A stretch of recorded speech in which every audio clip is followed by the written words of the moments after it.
the perfect place. Keto with Sammy. Keto with Sammy. What's up, guys? Welcome back to my channel, Keto with Sammy. Today we have another highly requested recipe. This recipe is so delicious. It's so comforting. I love to have this over cold nights to enjoy with the family, and it just fills you right up. Today we are going to making this Keto Shepards Pie. So let's get straight to the video. So for our shepherd's pie ingredients, you're going to want about 1.5 pounds of ground beef. I know shepherd's pie is made with lamb, but we use ground beef. You could use either or. You're going to want half a yellow onion. We are going to be dicing, and we are going to be dicing 2 carrots, some salt and pepper, some minced garlic, some beef broth, some tomato paste, some red wine vinegar. Right here, I have 6 slices of bacon chopped and already cooked, and you do want to reserve some of the fat. We have some Worcestershire sauce going in, some xanthan gum for thickening. Some seasonings we're going to be using are some rosemary and thyme.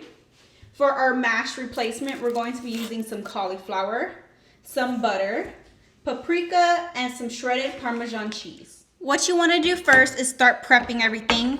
Right here, I have peeled my carrots, and we are just going to finely chop them. Cut off the ends.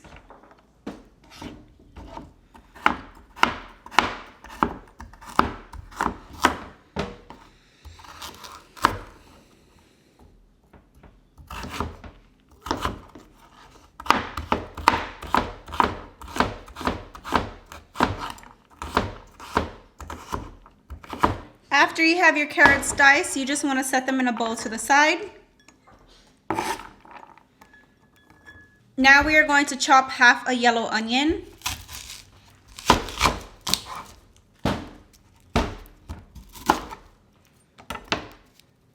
Try not to cry while you're chopping it. Sometimes they get me, sometimes they don't. Just depends. I always leave the butt on just so it's easier to chop.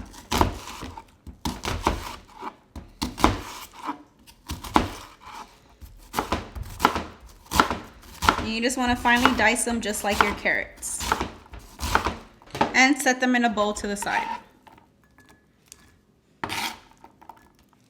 Now we are going to start preparing our cauliflower for our cauliflower mash as well.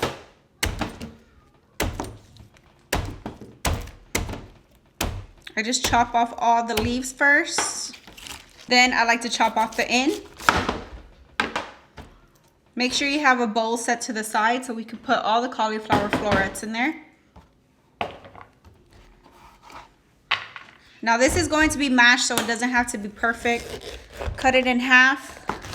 Once you have it cut in half, I like to just cut out this big piece in the middle just like this.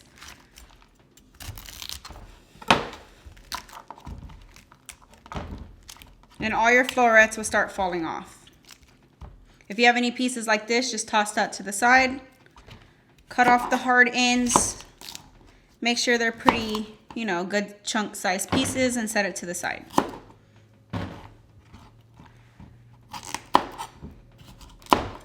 All right, and you should have all your cauliflower into a bowl. The first thing I am going to start cooking is my cauliflower. I love to cook my cauliflower in my Instant Pot because it's very quick and easy. If you do not have an Instant Pot, just fill a pot with water over the stove and boil your cauliflower that way. It may take a little bit longer to get nice and tender and very mashable. I have put my cauliflower into my Instant Pot with about a cup of water. Now we're just going to put on the lid. Make sure it is on sealing, and I like to pressure cook my mashed cauliflower for just 4 minutes. Okay, after you have your cauliflower going, we're going to start cooking our meat mixture. Today, I am using my cast iron. You could use whatever pan that you have. And that bacon grease that I told you to reserve, you want to pour some to the bottom. About 2 tablespoons. This is going to give it awesome flavor. Let it heat through. After heated through, we're going to add our carrots to the pan and our diced yellow onion.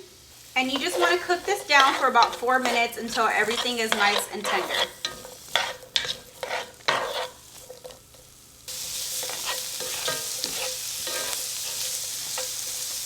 After a couple minutes and your onions and carrots are nice and tender, we are going to add a tablespoon of garlic.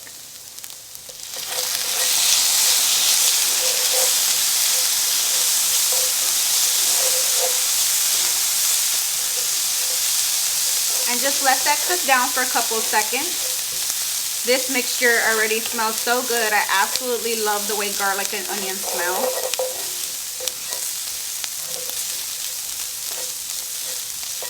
Okay, once that has cooked down, now we're going to add our meat in.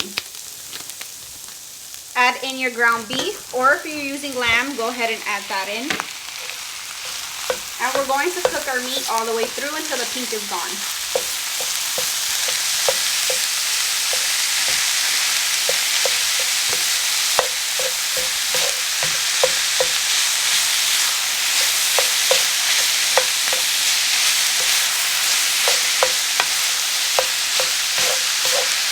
As my ground beef is cooking, my cauliflower mash is done. You want to release the pressure. Don't let it sit here in the water because it will get really mushy. And if you are cooking it over the stove, just quickly drain it.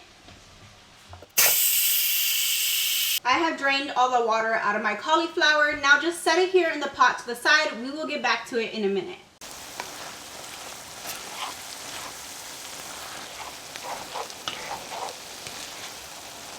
Okay, once all your ground beef is cooked through, we're going to add the rest of our ingredients. To help thickening, we're going to be adding in half a tablespoon of our xanthan gum, 2 tablespoons of our red wine vinegar,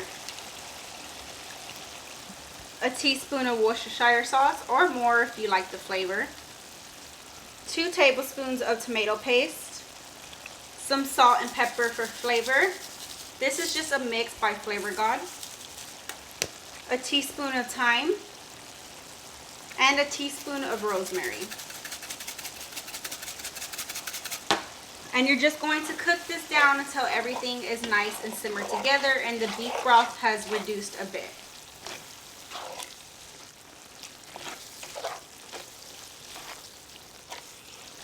Once everything has reduced and the meat has thickened up from the xanthan gum, you just want to lay it flat. Turn off your heat and just leave it right here on the stove, and we are going to move on to our mashed cauliflower. Alright guys, now for our mashed cauliflower. I'm going to do this in my Instant Pot because it acts just like a stove. So if you don't have your Instant Pot, you're doing it over the stove, you just want to turn on the heat and do it that way. I'm going to click my saute button and it's going to heat through the cauliflower again. So once you're going to want something to mash it with, and I'm just going to start breaking up the cauliflower until it gets nice and mashable. And as we go, as it heats up, it'll get even more mashable. So we are going to start adding some butter just so it gets nice and melted in here with the mashed cauliflower. Today, I'm just using some Kerrygold butter. And I'm going to add 1/4 cup in here. And just let that melt down. As your butter melts down, I forgot to mention one ingredient in our ingredient list, but I will link it just in the description below so y'all don't forget. It's just some heavy whipping cream. This just helps thicken the mashed potatoes. And I'm just going to add in a tablespoon. You don't need much. And this is just going to get nice and mixed with the butter and the mashed cauliflower. As it's heating through like this, you just want to mash it. Make sure all the butter and the heavy cream gets well mixed in there. This mashed cauliflower is very simple to make. Now, once everything is nice and thick and melted together, we're just going to add a tablespoon of garlic. You can also use garlic powder if you prefer that. Get it all nice and mixed. We're going to add some salt and pepper to taste.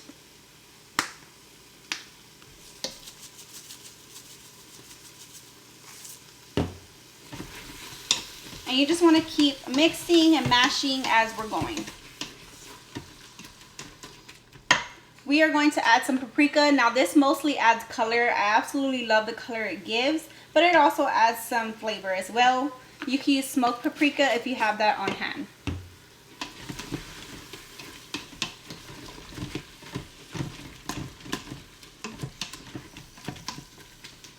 And it will make your mashed cauliflower look a little bit red, but I think it looks awesome over the shepherd's pie. It just gives it that nice smoky look. Then the last ingredient we're going to add half a cup of Parmesan cheese, and this is going to help thicken it as well and give it a nice flavor. You don't have to cook this for long. You're just cooking this until the Parmesan cheese gets nice and melted, because our mashed cauliflower is already cooked. Once it's nice and melted, just turn off your heat. And we're going to put this over our beef mixture. Your mashed cauliflower should look something like this. It should be nice and thick. You don't want it runny. Now we're going to start preparing our shepherd's pie. You want to take your mashed cauliflower and smooth it over the beef mixture. Remember, you want to put this into an oven-safe pan or an oven-safe baking dish, whatever you are using. Now we're going to take our cooked bacon and add it in here. And you're just going to mix it into your mashed cauliflower as you're spreading it over your beef mixture. Once you have your cauliflower nice and smooth on top, all there's left to do is pop this in the oven to bake. You want your oven preheated to 400 degrees. Pop that delicious Keto Shepards Pie in the oven. We're going to bake for 30 minutes. And after 30 minutes of baking in the oven, this is what you should have. It smells so good in my house. You can really smell that rosemary coming through. Now you just want to let it cool down, and we are going to slice right into it. Now that it has cooled down some, let's just dig right into this. There is no perfect way to cut shepherd's pie. And this is what the inside looks like. Look at that. Oh my God, this smells so delicious. I could eat a whole bowl of this right now. I hope y'all enjoy this recipe and make it for you and your family to enjoy it over these cold nights that we're gonna have coming up. Question of the day, do you like your shepherd's pie made with beef or lamb? Comment down below. Alright guys, so that was today's video of our Keto Shepards Pie. I hope y'all enjoy this recipe. It was highly requested and I just couldn't wait to make it for y'all. If y'all did enjoy this video, please give it a big thumbs up. Don't forget to subscribe to my channel for more awesome keto recipes, and I will see y'all in my next video.